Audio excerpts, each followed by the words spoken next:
मापन किसे कहते हैं?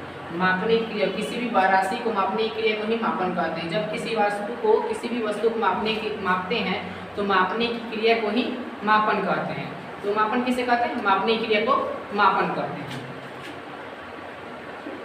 मापने की क्रिया को मापन करते हैं। अब बात है कि मात्रक किसे कहते हैं भाई? मात्रक क्या है? तो किसी भी राशि को मापने के लिए, जिन मानक मापों की आवश्यकता होती है, किसी भी राशि को मापने के लिए हमें किसी न किसी चीज़ को चाहिए, कोई ना कोई वस्तु चाहिए। जैसे किसी वस्तु को आलू प्याज गेहूँ इस सबको मापने के लिए हम लोगों को किलो तरजू चाहिए, तो उससे उसका मापन हो गया, उसका मात्रक हो गया किलो। किसी दूरी को मापने के लिए मीटर चाहिए, तो उसका मात्रक हो गया मीटर। किसी लंबाई को या फिर आदमी की लंबाई को हो गया, उसको मापना हो तो फीट चाहिए, इंची टेप चाहिए, तो उसका मात्रक हो गया फीट। तो किसी भी राशि को मापने के लिए जिस मानक माप की, किसी भी राशि को मापने के लिए जिस मानक माप की आवश्यकता होती है उसे ही हम लोग मात्रक कहते हैं। तो मात्रक किसे कहते हैं भाई? किसी भी राशि को मापने के लिए, किसी भी राशि को मापने के लिए जिन मानक माप की आवश्यकता होती है, जिन मानक माप की आवश्यकता होती है, आवश्यकता होती है, उसे ही मात्रा कहते हैं। और मानक माप का अर्थ क्या है यहाँ पर? कि वैसा माप जिसे दुनिया में हर एक लोग मान सके, वैसा माप जो कुछ लोगों द्वारा, कुछ विशेष लोगों द्वारा, समुदाय द्वारा माना गया कि हाँ भाई यह मानक माप है, माना गया, उसे ही क्या कहते हैं? मानक माप। किसी के द्वारा माना गया हो जिसे सभी लोग स्वीकार कर सके। अगर मानक माप नहीं रहेगा तो कोई कहेगा नहीं हमें कम मिल गया, कोई कहेगा हमें अधिक मिल गया, तो ये मानक माप नहीं हुआ। इसीलिए यहाँ पे लिखा गया है मानक माप। जो माप होना चाहिए, जो मात्रक होना, जिससे मापें वो दुनिया के द्वारा माना गया हो, उसे ही क्या कहेंगे? मानक माप। तो किसी भी राशि को मापने के लिए जिस मानक माप की आवश्यकता पड़ती है उसे हम लोग क्या कहते हैं? मात्रक अब कहते हैं। अब देखा जाए कि कोई भौतिक राशि क्या है। अब यहाँ पे सबसे पहला हम लोग का टॉपिक आएगा भौतिक राशि।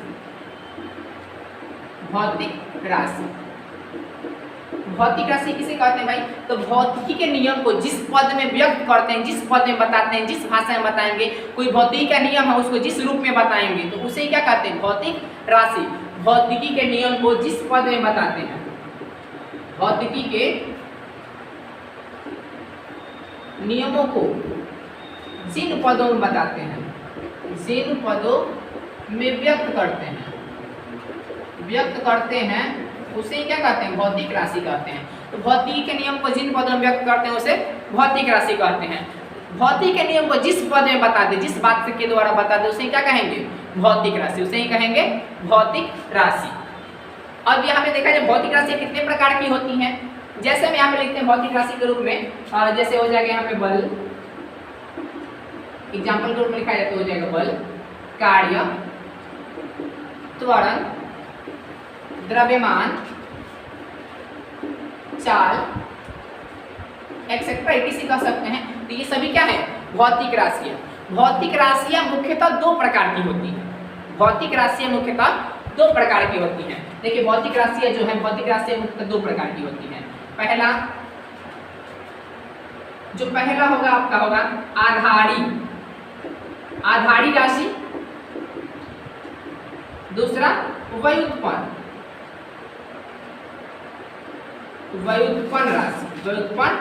राशि। आधारी राशि मुख्यतः दो प्रकार की होती हैं। आधारी राशि मुख्यतः कितने प्रकार की होती है? दो प्रकार की होती हैं। पहला आधारी राशि, दूसरा व्युत्पन्न राशि। आधारी राशि किसे कहते हैं भाई?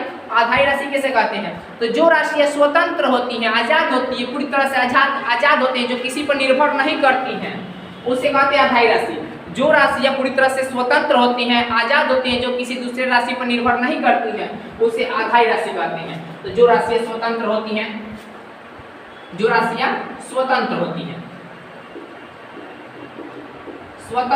हैं, उसे क्या कहते हैं हम लोग? आधारी राशि। लेकिन जो राशियाँ स्वतंत्र नहीं होती हैं, किस पे निर्भर करती हैं? स्वतंत्र नहीं होती हैं लेकिन आधारी राशि पर निर्भर करती हैं, आधारी राशि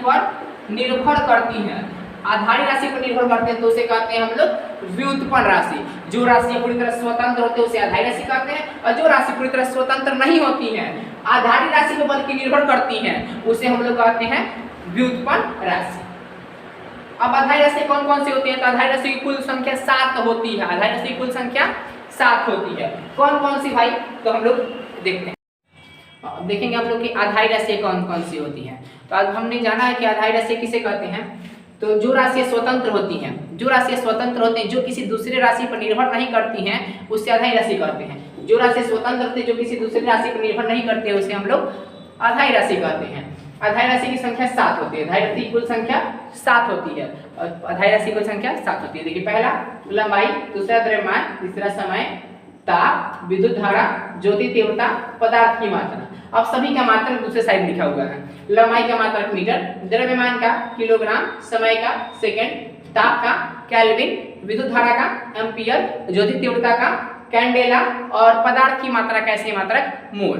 अब देखेंगे व्युत्पन्न राशि क्या है भाई। व्युत्पन्न राशि किसे कहते हैं? तो परिभाषा तो हम लोग जान लिए हैं कि जो राशि आधारी राशि पर निर्भर करती है उससे हम लोग व्युत्पन्न राशि कहते हैं। जो राशि आधारी राशि पर निर्भर करती है उसे व्युत्पन्न राशि कहते हैं। यह आधारी राशि पर निर्भर करती है, आधारी राशि पर निर्भर करती है, निर्भर करती है, यह आधारी राशि पर निर्भर करती है। इतना याद रखना है। अब कैसे निर्भर करती है भाई, एग्जाम्पल देखते हैं। जैसे देखिएगा, चाल का फॉर्मूला क्या होता है भाई? दूरी बटा समय। अब दूरी का मात्रक देखिए क्या होता है? मीटर, और समय का मात्रक सेकंड। दूरी का मात्रक मीटर और समय का मात्रक सेकंड। दूरी का मात्रक मीटर, समय का मात्रक सेकंड। अब देखिए, मीटर जो है किससे आया है? आधारी राशि से। सेकंड किससे आया है भाई? आधारी राशि से। तो ये राशियां जो जितनी भी व्युत्पन्न राशियां होने वाली हैं सभी आधारी राशियों पर निर्भर करती हैं। व्युत्पन्न राशियां आधारी राशियों पर निर्भर करती हैं। जैसे दूसरा एग्जाम्पल हम लोग देखें, त्वरण। त्वरण किसे कहते हैं भाई? तो वेग में परिवर्तन की दर को त्वरण कहते हैं। तो ऊपर रहेगा वेग और नीचे रहेगा समय। वेग में परिवर्तन का दर बटा समय। वेग में परिवर्तन, तो वेग का ऐसी मात्रा जानते हैं मीटर प्रति सेकंड, और समय का मात्रक जानते हैं सेकंड। अब देखिए यहाँ पे मीटर पर सेकंड स्क्वायर। मीटर कहाँ से आया भाई?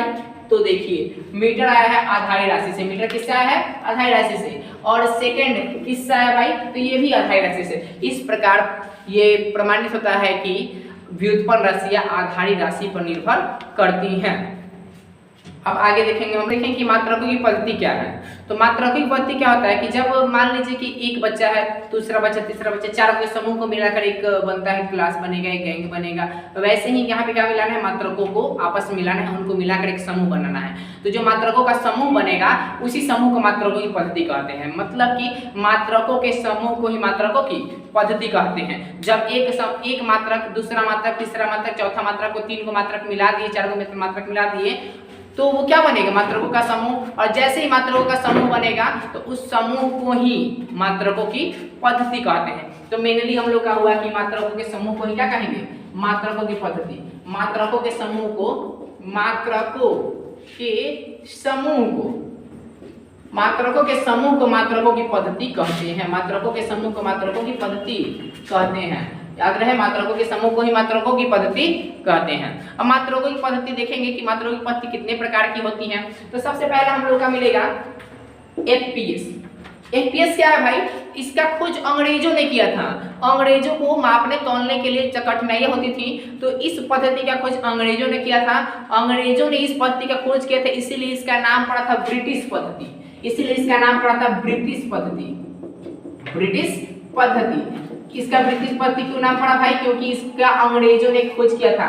उन्होंने खोज किया था, इसका फुल फॉर्म बताया था फुट पाउंड सेकंड। ब्रिटिश पद्धति का नाम होता है एफपीएस पद्धति। एफपीएस पद्धति का पूरा नाम क्या होगा? Foot pound second. Foot pound second मतलब क्या है भाई? तो इसमें लंबाई का मात्रक, एफपीएस पद्धति में लंबाई का मात्रक जो होगा फुट होगा, द्रव्यमान का मात्रक, द्रव्यमान का मात्रक होगा पाउंड, और समय का मात्रक सेकंड। द्रव्यमान का मात्रक पाउंड और समय का मात्रक सेकंड। इस पद्धति का नाम एफपीएस पद्धति है, लेकिन इसका नाम ब्रिटिश पद्धति पड़ा क्योंकि इस पद्धति का खोज, आविष्कार अंग्रेजों ने किया था, इसलिए इसका नाम ब्रिटिश पद्धति रखा गया।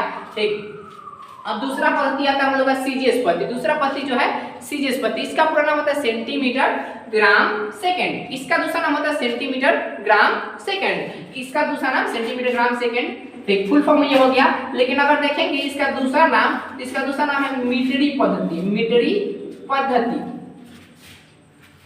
इसका दूसरा नाम मीटरी पद्धति है। इसका दूसरा नाम क्या है? मीटरी पद्धति, या इसे फ्रेंच पद्धति भी कहा जाता है। फ्रेंच पद्धति क्यों भाई? क्योंकि इसका खोज फ्रांस में हुआ था। इसका खोज फ्रांस में हुआ था। इसका दूसरा नाम कह सकते हैं मीटरी पद्धति या फ्रेंच पद्धति भी कह सकते हैं। मीटरी पद्धति या फ्रेंच पद्धति भी कह सकते हैं। इसका पूरा नाम हो गया सेंटीमीटर ग्राम सेकंड। इसमें लंबाई का मात्रक हो गया सेंटीमीटर, लंबाई का मात्रक सेंटीमीटर, द्रव्यमान का मात्रक है ग्राम, और समय का मात्रक है इसमें सेकंड। समय का मात्रक हो गया सेकंड, द्रव्यमान का ग्राम हो गया, और लंबाई का सेंटीमीटर। अगला आता है हम लोग का एमकेएस पद्धति। एमकेएस पद्धति क्या है भाई? तो इसका फुल फॉर्म होता है, इसका पूरा नाम हो जाएगा मीटर किलोग्राम सेकंड। इसका पूरा नाम हो जाएगा metre kilogram second. Metre kilogram second, M for metre, ए से किलोग्राम, और एस से सेकंड। इसका दूसरा नाम हो कह सकते हैं हम लोग व्यापारिक पद्धति। व्यापारिक पद्धति, इसका दूसरा नाम व्यापारिक पद्धति है। क्यों? क्योंकि इसका अधिकतर प्रयोग हम लोग व्यापार में खरीदने बेचने में, सामान को, वस्तुओं को खरीदने बेचने में अधिकतर प्रयोग करते हैं, इसलिए इसका दूसरा नाम व्यापारिक पद्धति है। इसका पूरा नाम क्या हो गया? मीटर किलोग्राम और सेकंड। इसमें लंबाई का मात्रक है मीटर, द्रव्यमान का मात्रक हो गया किलोग्राम, और समय का मात्रक है सेकंड। अब ये सवाल दिमाग में आता होगा कि सर अगर एक पीएस पद्धति था, सीजीएस का जरूरत क्या पड़ा? सीजीएस था, एमकेएस का जरूरत क्या पड़ा?